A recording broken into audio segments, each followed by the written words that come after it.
Welcome to episode 5 of Hoopers Delight with Coach AJ EBC and Coach Key Varsity Athletes. Today we're going to talk a little bit about the roles which players can play, being the man and being the go-to guy, as well as the roles that they can play if they're not selected to be that position. So that's what we'll be speaking about today.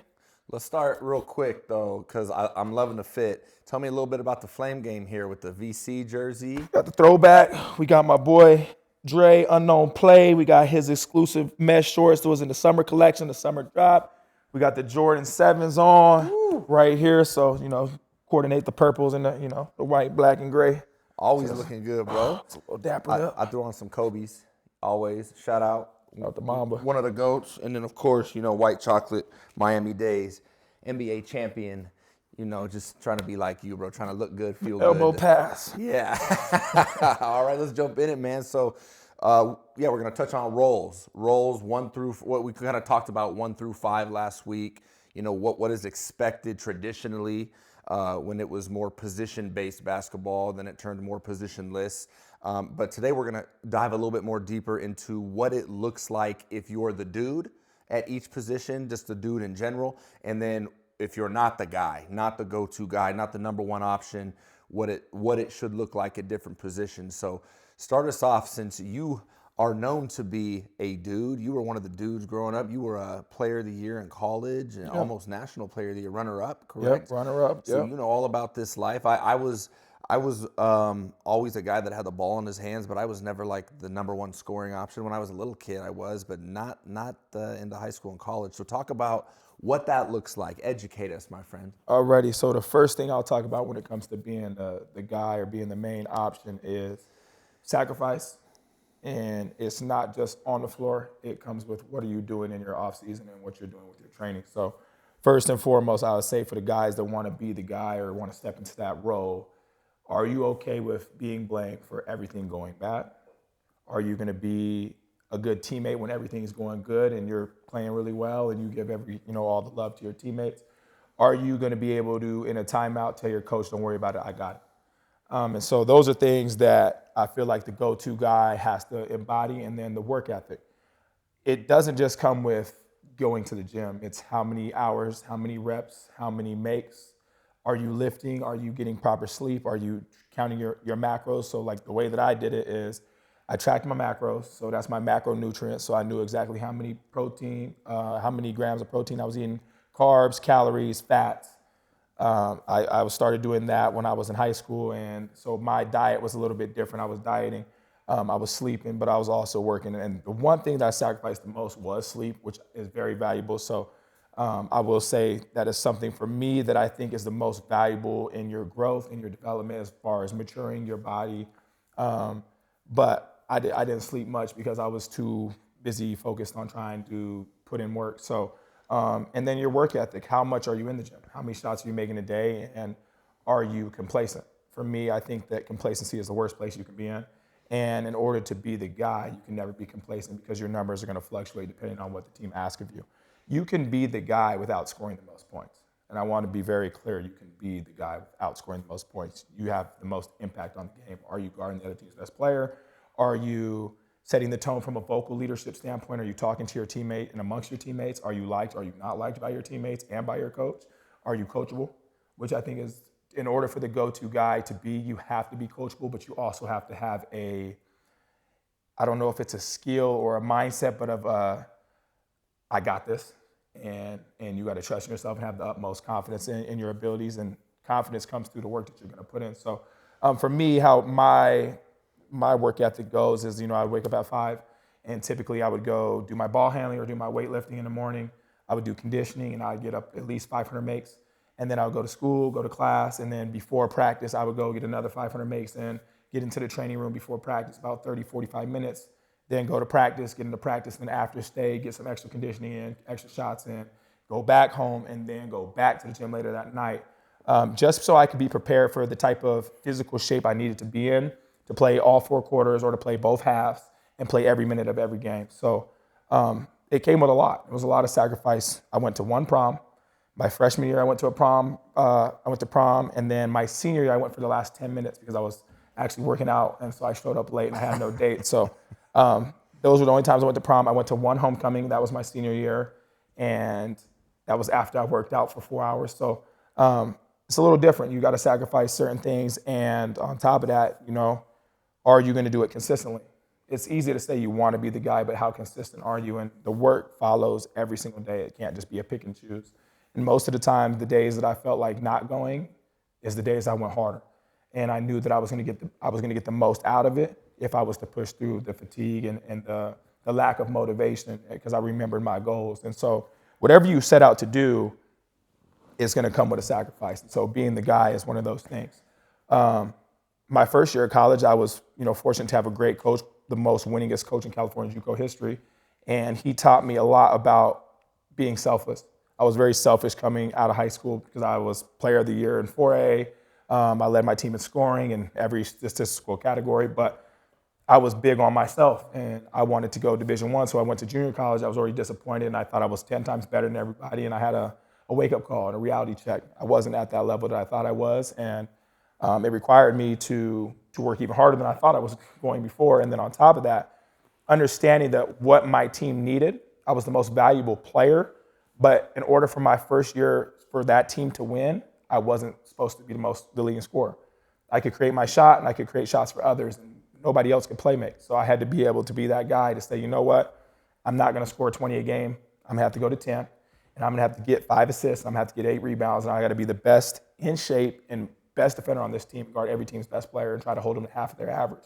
And so I had to make that sacrifice. I was still the guy, but as far as a point standpoint, I had to take that back seat because that was what was best for the team to win. So a lot of guys don't really realize all the things that it takes to be that guy. Are you going and getting up extra shots after practice? Are you going after a career high day? Are you going back to the gym? For me, my senior year, I had 39 points in a game, and that was my career high for college.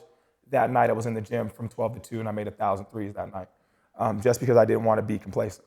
I knew that if I went back after my best game of my college career, that it showed my commitment to it, because it didn't matter that I did good. I was going back regardless, and that's kind of what I did my entire career. So it comes with a lot. Are you ready to be guarded by a double team? Are you ready to be guarded by maybe a triple team? I had a game where I got picked up full court, got a second guy at half court, and then got a third guy at the three-point line. And the whole goal of the game was to stop me. I ended up shooting 8 attempts, and I got held to, I think, 6 points, and we got beat by 20. And I was complaining, yelling at coach, being a bad teammate, being selfish. I was worried about getting mine, and my coach sat me down and said, shut up, watch the game, and see how you can break this next time. Today is not your day. And, and that was a very humbling experience, but I was able to receive that coaching, and it wasn't that nice how they said it, but but I was able to, swallow my pride and put forth the team. And so the very next time we played that team, I ended up having 29-9, and it was a completely different look of the game. I started off creating for everybody else, and then as the windows of opportunity opened up for me, I took advantage of those. So a lot of guys don't really understand getting double teams is not fun. It's not fun at all how they clog the paint. In high school, there's no defensive three in the key, so everybody can just sit in the paint. And the state of Idaho is a state where predominantly most defenders are taking charges, and this is their favorite call, how the officials call it. So in order for you to get to the basket, and my game was a slasher, it was a lot harder for me because my three ball wasn't consistent. And so for me, in order for me to attack, I had to attack the basket. But I got guys falling all over the place all the time. You get 2 fouls in the first quarter, the first half, you're sitting.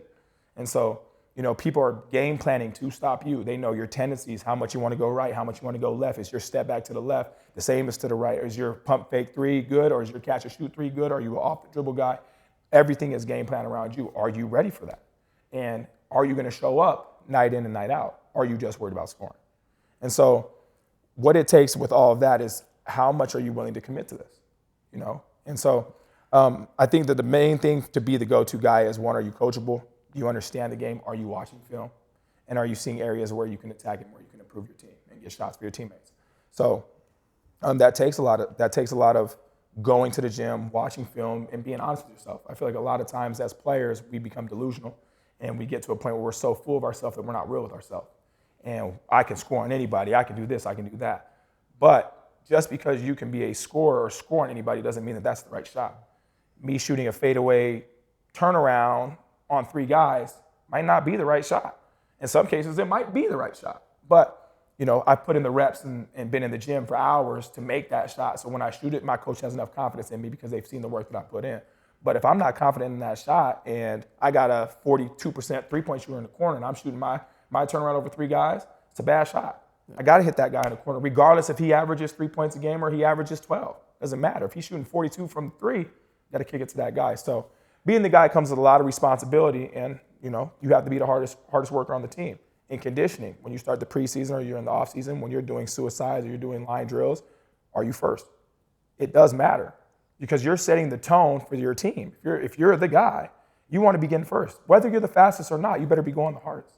So let's talk. So you're saying some things that I've heard Kobe Bryant talk about. I've heard LeBron James talk about, and a few of the things you said. First, I'm going to touch on guys like Giannis who go for 50, but then they stay after the game, even on the road, and they get their free throws up because they were 10 for 16 from the line, even though they had 50. He gets out there after he just played 40 minutes and gets back to the line and he's working at it. And they show that on SportsCenter. You see it on social media with stuff like that.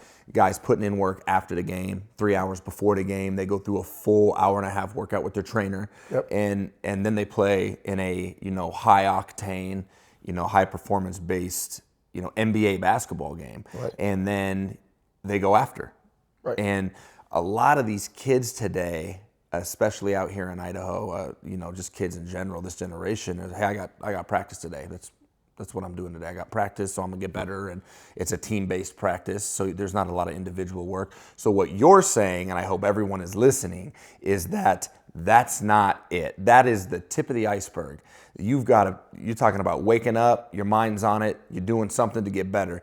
Go to school. I remember I would wake up, I'd get to school early. Pops would take me to school early in high school, and I'd get up shots 30 minutes before school.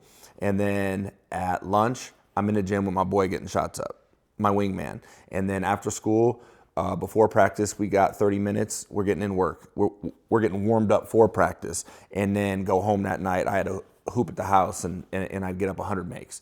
And so for me, I was thinking about it all day, every day, instead of, going and cupcaking at lunch or just chilling at lunch. I'm in the gym. I'm eating my lunch on the way to the gym. And if I don't finish, I'll finish it in class after. And so a lot of kids, I don't see a lot of kids doing that these days. A lot of schools don't even let you go in the gym these days, right? Which is a big problem. And I'm not going to touch on that, and then I'm going to touch on what you said about, sometimes the right shot is the turnaround fade away with 3 guys on you. Kobe Bryant said when asked, hey, why did you take that tough shot when you had a better shot over here to win the game? And Kobe's response, which is one of my favorite quotes ever, was, I know every guy around me's work ethic, and I know my work ethic. I know when I'm there. I know how much work I'm putting in. I know my self-belief, my confidence. I'm taking the shot. I'm putting it on my shoulders because I'm him. Right. I know that this guy doesn't show up until practice starts, and he's the first one gone. Right. Why would I put the game in his hands? So I remember Kobe, and I remember being anti-Kobe when I was like, man, he could be averaging 15 assists instead of being more of a volume scorer, a special volume scorer. That's why it was hard for me as a pass-first point guard to really fall in line with, like I've said before, Westbrook and Kobe and guys like that. But hearing Kobe say that gave me a whole different, understanding and way to look at it, where I'm putting in the work. I'm the guy that is living in the gym. I'm taking that shot. I'm putting it on me because, he has an understanding of everybody around him and their work ethic. And that type of stuff is special. And that's that Mamba mentality. That's that different mindset that he talks about, and just a different level of understanding. So I hope everyone that's listening to this, if you're a hooper, you understand that what it takes to be a guy. Like, I'm going to throw some names out there. We're in Idaho, so we'll throw out some names that are familiar, like a Liam Campbell. Right. Okay. How he lives it. We know he's living it. Yep. You got a guy like Liam Campbell. Alex Coe for his team puts in extra work. He does what he needs to do to be the guy for Timberline.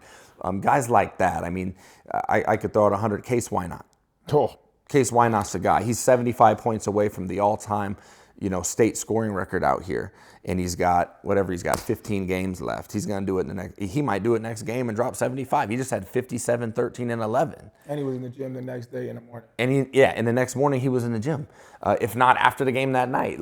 And so a lot of people, parents, kids, I was at a high school game last night, and there were parents in the crowd, give my son the ball. What are you doing? That's a bad shot. It's everybody else's fault. But then when you really want to talk about it and look at it and listening to you talk, let's put all of what you just said up against all of these kids' work ethics. Just let's be honest. And because you train most of them, how many guys out here are you seeing living that life that you just ran us through for the last couple minutes? We could say you work out with guys like Liam Campbell. Logan Hostfight is a guy that has that hunger, that has been with you at 5:30 a.m. for the last couple days and is all over you about it. Right. He's making you better. Right? So how many guys would you say, I just named a couple, why not Campbell, Hostfight, those type of guys. How many guys are living that life, you think? Well, I know the guys that have been around me, especially for these last couple of years, they have no choice. Because the expectation and the standard is never going to change. And so when it comes into having trainers, which I know a lot of people have this misconception of how trainers are and that we all teach bad habits and we're trying to make every single player that we train the guy, when that's not my philosophy that I believe in. Everybody can be a star in their role. And so I train guys differently. Now when I have a team setting or a group situation, the basics, the fundamentals of which is what we need and what we lack is what I teach. I teach you to be good with your right and left hand, regardless of which one you're dominant with. I teach you the ability, I put you through situations where you're doing conditioning shooting, where you're tired and exhausted. Can you still shoot the ball? Are you ready for the fourth quarter when it comes?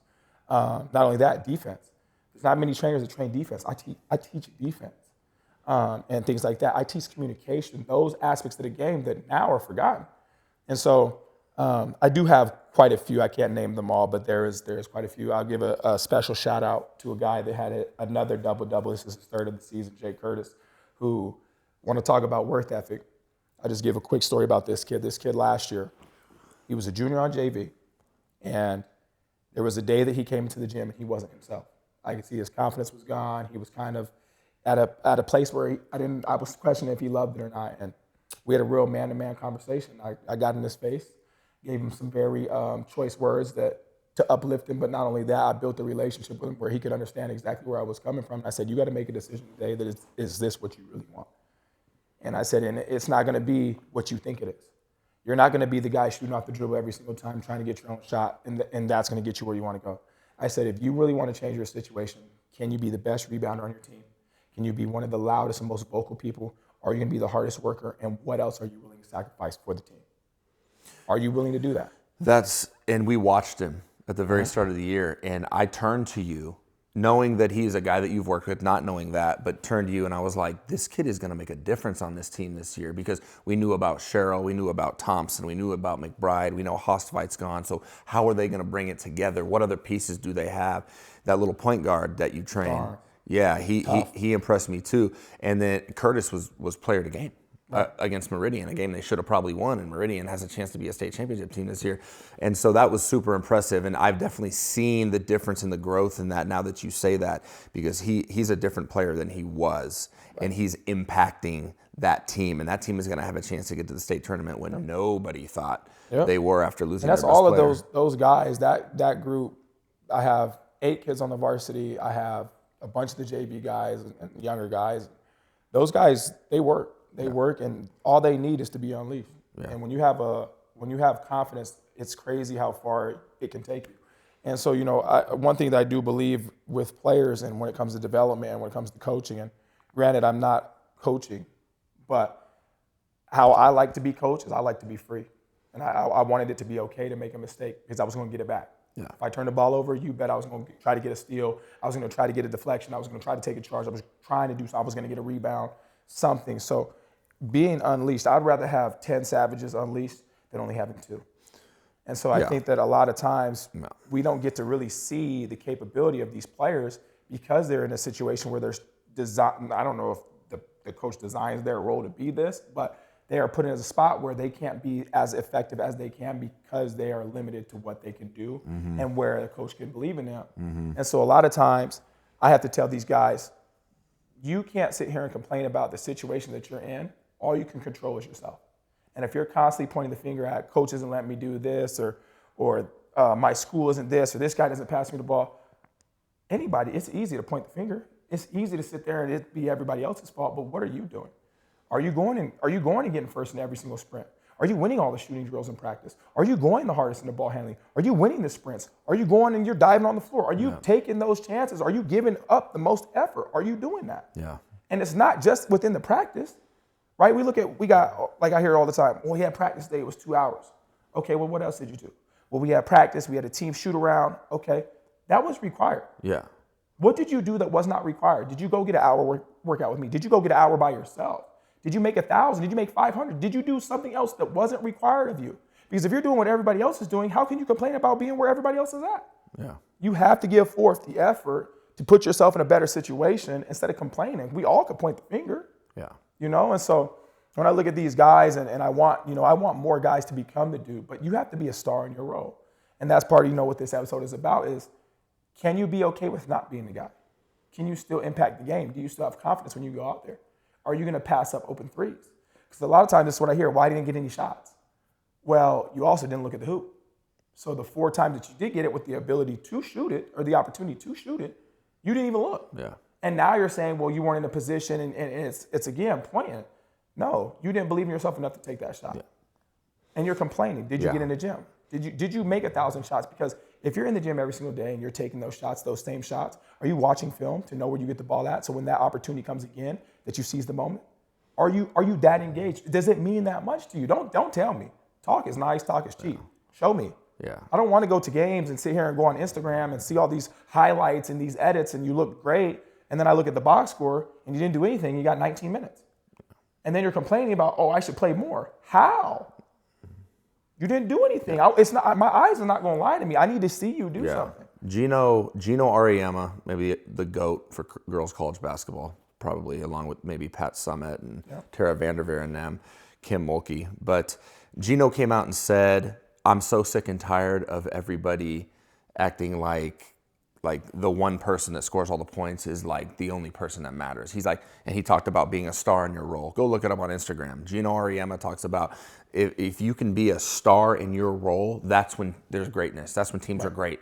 That's when, instead of being a 19 points a game with 2 assists and 2 rebounds on a team that's not very good, like you said that you had to do back in the day, you had to cut it back, and then you were maybe 12 points a game with 6 assists and 6 rebounds, guarding the team's best player on a very successful team. Coaches want that. Right. They want winners. They want, how can you impact the game?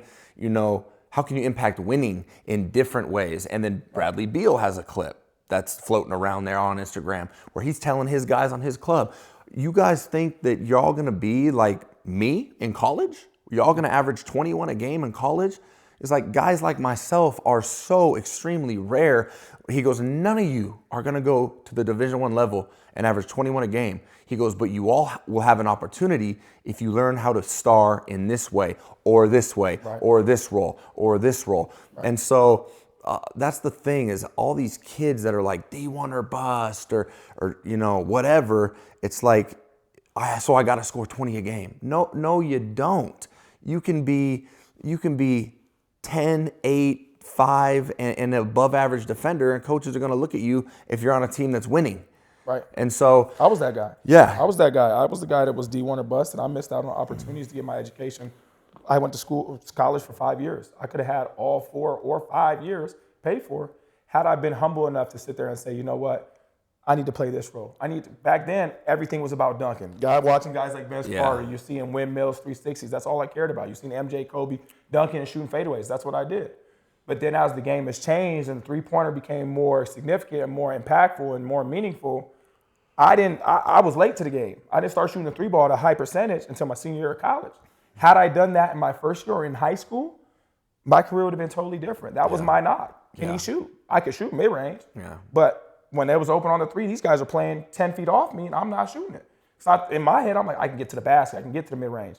Now I'm shooting a forced contested shot, instead of the wide open one right there in front of my face. So that in itself, the game has changed. If you can't shoot the ball right now at a high clip, you're in trouble. It doesn't matter how many dribble combinations you got. It kills me to see guys take 45 dribbles. Nobody wants to play with that. Nobody. I want to sit there. Can you do 1 and 3 dribbles? Yeah. Can you do something with 1? Can you do something with 2? Can you do something with 3? If not, move it. Yeah. And you got 0.5 seconds to make a decision as soon as you catch it. Yeah. Are you going to swing it? Are you going to attack? Are you going to shoot? 100%. And those are things that you have to play like, and that's what the coaches are looking at. They're not looking at you going 4 of 18. Yeah. They don't want that. Yeah. They can find it. Everybody wants to do that. They can find those. They're not looking for those. They're looking for the guys that make sacrifices.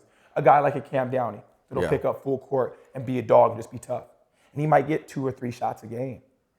But he lives for it. He goes and competes in it. Like a Taj Gibson is who you compare a guy like that to.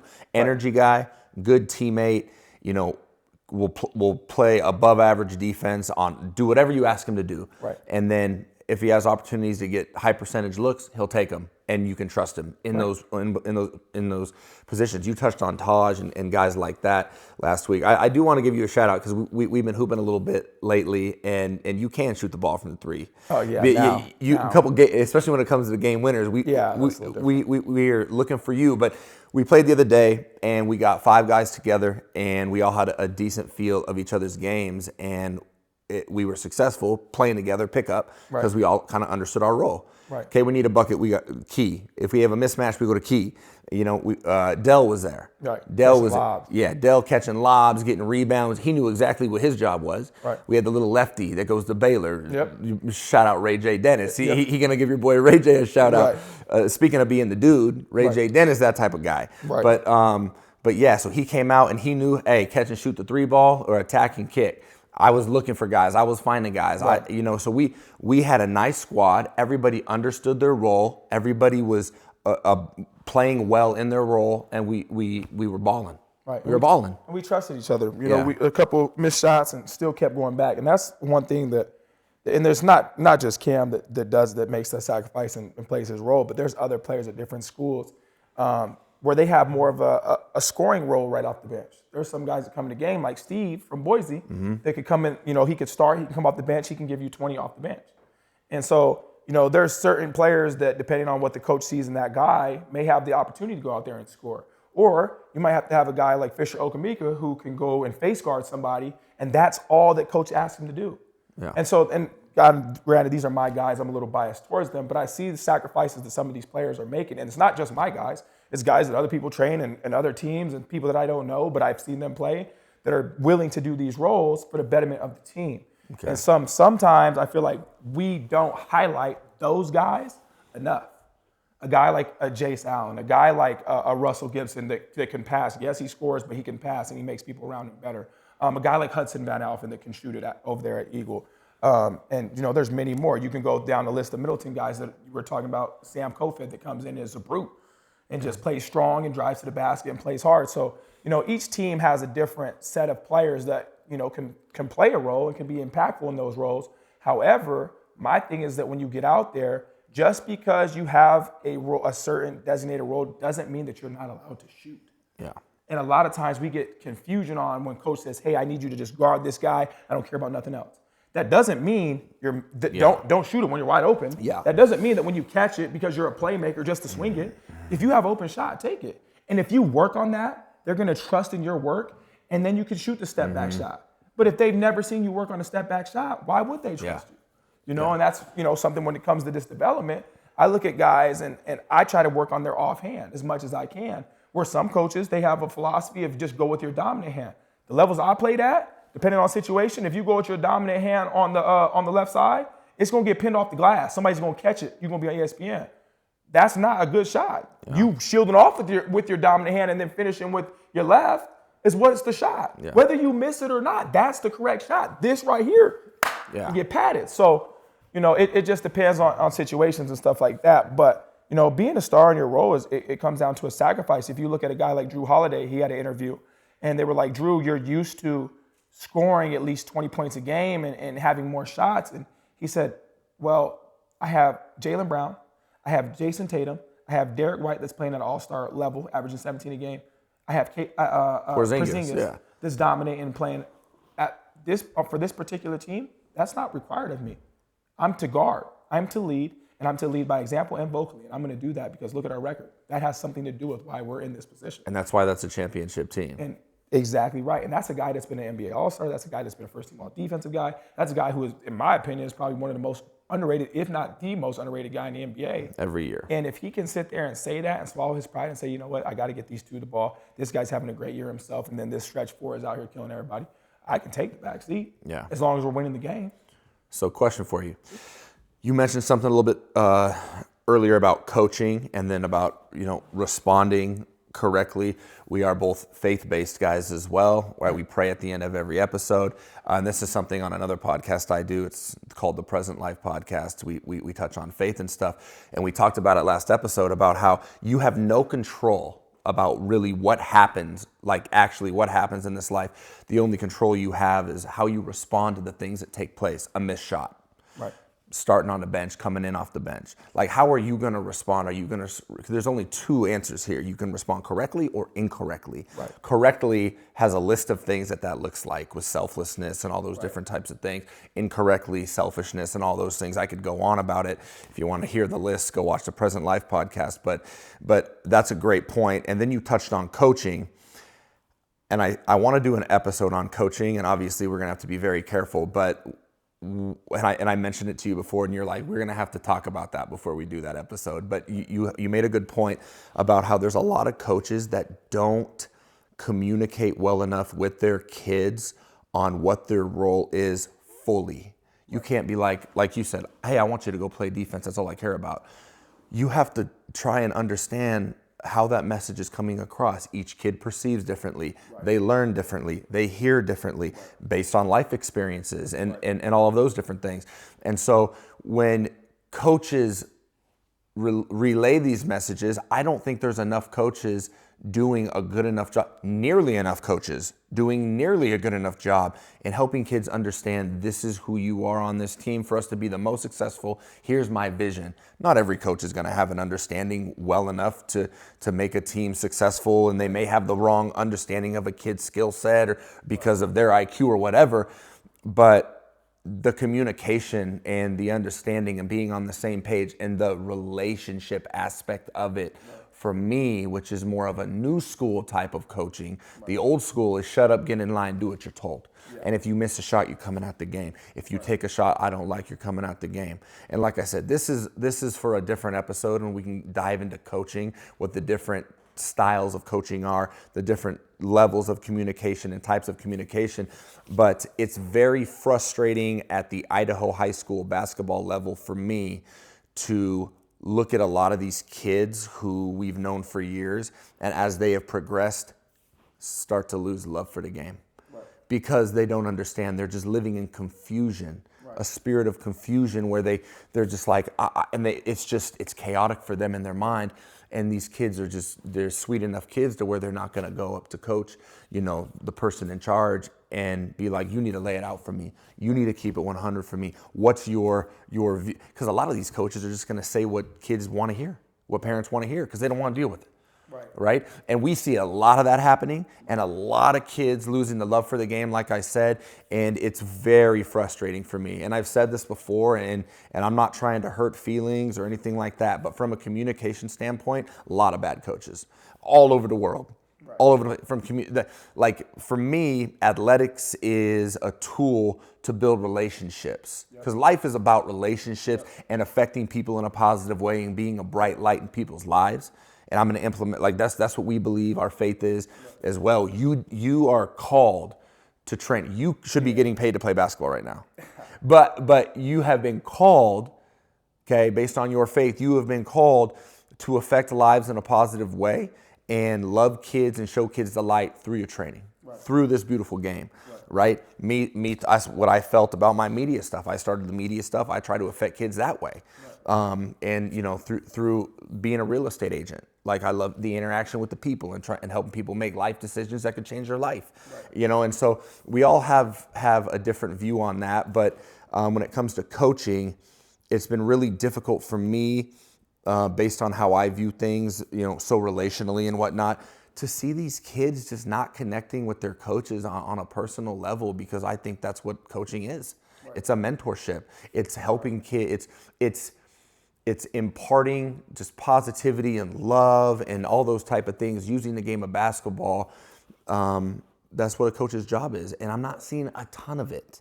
Right. I'm seeing coaches out there coaching and getting a paycheck, and sometimes they make it more about them and how they look and their status. Right. And there's certain things going on out here right now with Hawaii High School, with how Hawaii's changing the game, with their holiday tournament, which was episode 1 for us, and how they've got 3 Division I kids on their team right now, and they're bringing in more, and they're the place to be. Everyone who wants to be a Hooper is going there, and there's a lot of people that are angry about it to the point where they don't even want to play them.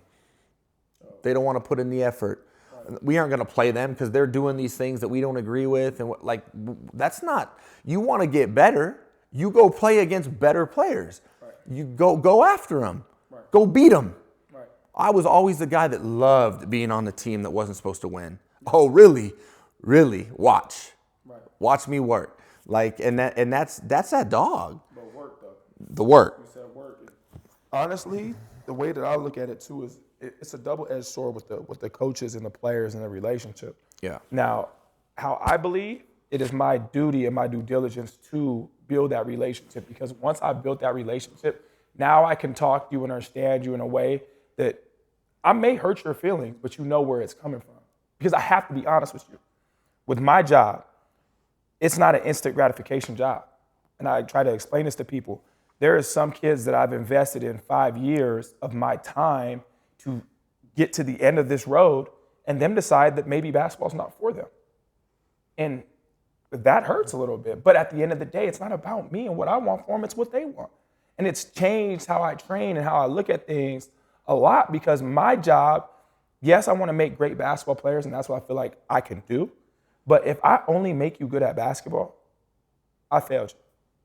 My job is to, one, impact you and show you through my life experiences and tell you and be this honest with you that this is what you can become through this game.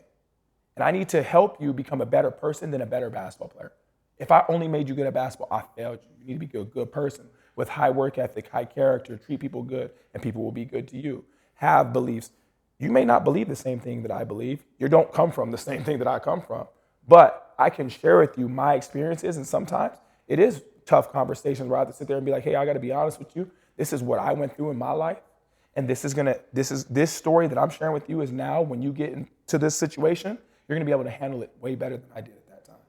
And you can look at me however you want to, based upon how I handled it. But I'm telling you what's going to happen if you handle it the way I did, and then the way to avoid it and have a way better situation out of it. So those are things that, as a coach or as a trainer or a mentor, that I think is such a big thing. And that's why there's a level of competition when we talk about the Hawaii thing. Compete.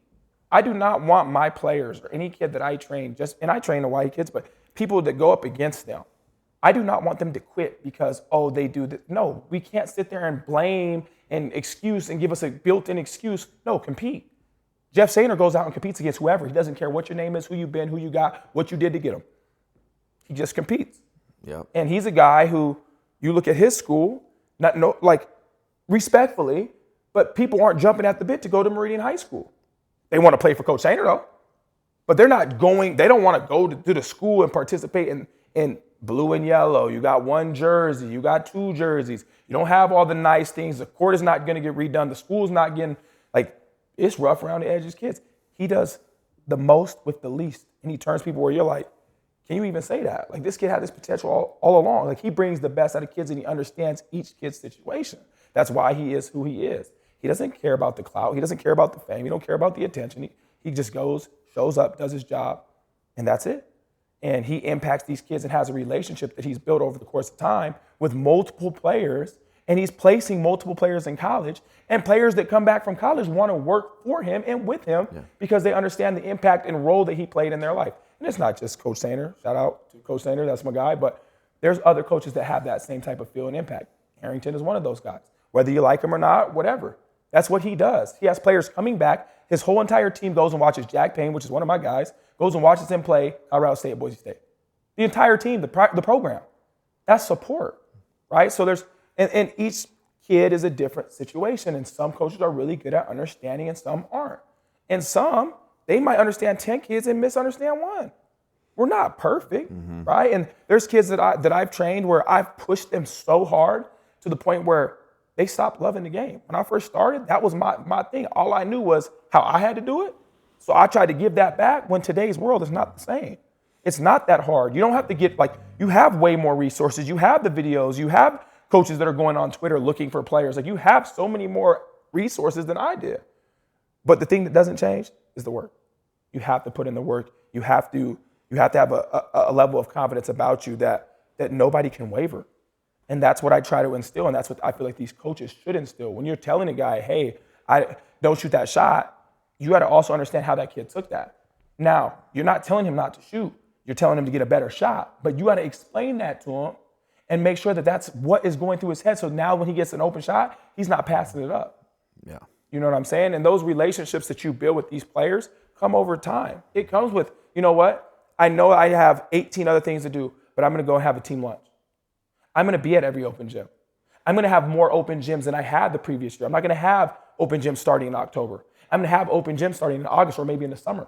I'm going to show up and I'm going to get to know my players from the freshmen all the way up to the seniors because I want to develop my program. Not sit here and say, oh, I'm only caring about the varsity guys, the guys that have been here, or the guys that are stars. No, develop a program because every kid in that program at some point that stays will need you. Yeah. And it's not just for the game of basketball. What can you teach them? Can you show them to compete hard? Because that's life. When you're trying to get a job, just because you have a good resume doesn't mean that you're going to get the job. Are you willing to go at 5 a.m? Are you willing to go and do something that you don't want to do? And are you going to do it with a good attitude? There's guys that I know that could start for other teams that could dominate that aren't even seeing the floor. And my advice to them is to stay working, to stay positive and to keep working. Yeah. Anywhere else, they could leave. And they would go and they would dominate somewhere else. But in the current situation they're in, they're not in that role. And if that coach is not taking the time out to get to know that kid and to push that kid and get the best to come out of that kid, they're leaving that kid short. And that to me is as our role as coaches, trainers, mentors, is to not only better them in whatever sport or whatever job or field that we're in that area, but overall well-round them in life. I want to teach you how to work hard. That's why the workouts are hard. I could easily go and be the cool guy to sit back, kick my shoes up, be your buddy, and kiss your butt and be the yes man. I'm not him. I'm coming with honesty. I'm coming with what you need to do. If this is your goal, I have to tell you the truth. And I can't be with all the parents and saying, I love you, how great you are, baby. You did no. That's not going to get you nowhere in life. There's not all the yes men, all them people going to lead you down the wrong way. I'm not trying to have you go a long way to go the wrong way.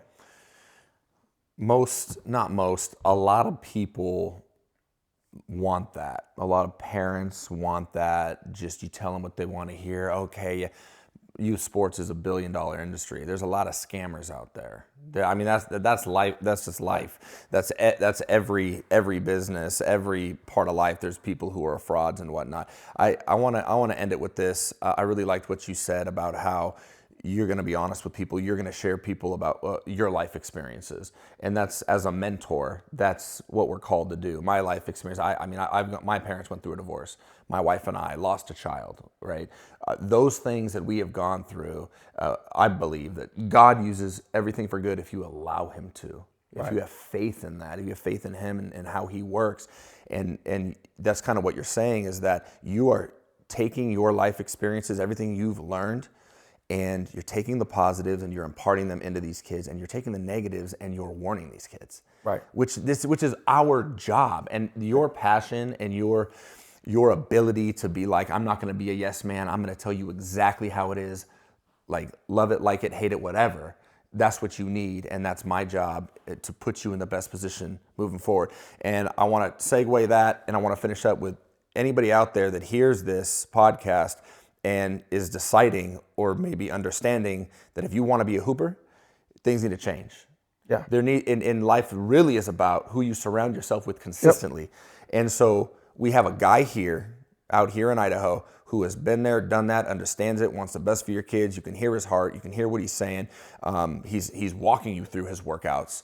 Everything that your kid needs to be truly a college basketball player. If that's what you want. If that's what you want. And it's okay if you don't. Yeah, 100%. But I think you've put it on a silver platter for everybody here, and you've shared, and I appreciate you sharing your heart, because you have shown everybody what it takes if you really want to be that guy. And if you don't, stop complaining about it. Right. Tell your parents to hush, hush in the crowd. I can't go to games. I can't go to my third grade daughter's games without standing in the corner and filming. That's one of the reasons I'm still doing some of the media stuff at games, because it takes me away from all the garbage around me in the crowd. And it's the ref's fault. It's the coach's fault. It's the guy that's scoring all the points' fault. I'm just like, I'm done with all that. Like I can't. Like that's so negative. Like there is a way it needs to look, and there's a way that it is for most kids.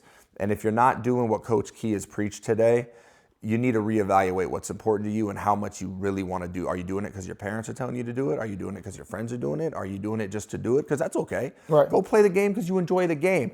But if you want this to be something you can continue to do down the road and in the future, once you get to the college game, it's a job. It's no longer, let's go play with our friends after school for a little bit and have fun for an hour and a half. It's 3-hour practices.